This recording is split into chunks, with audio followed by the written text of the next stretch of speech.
Hey guys, so today I'm going to show you how to make removable tray dress for Lyft and Uber. If you thought this video was helpful, don't forget to comment, like, share, and subscribe.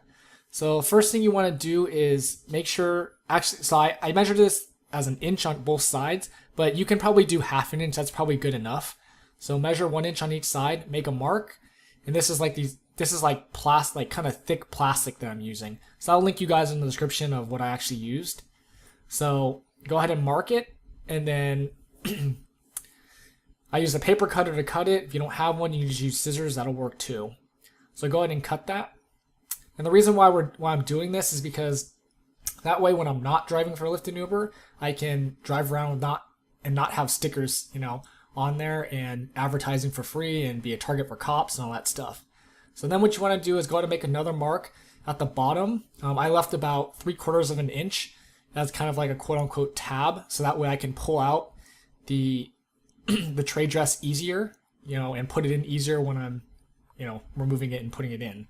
So there's that mark. Go ahead and cut that, and that's going to be your basis for what you're going to actually put the tray dress in. So there you can see what it's going to look like.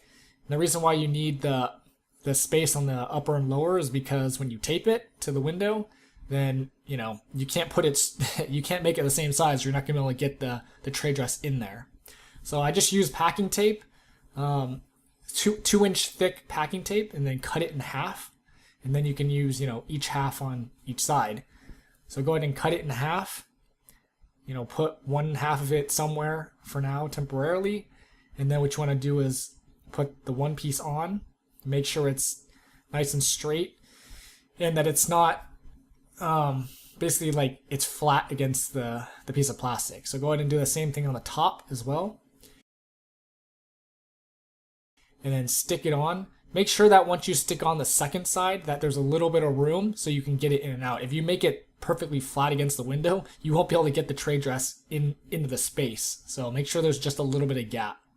So then since I do both, I basically overlapped the top and the bottom. That way it takes up a little bit less space. That's basically it. So that's what it looks like when they're in. So if you thought this video was helpful, don't forget to comment, like, share, and subscribe, and thanks for watching.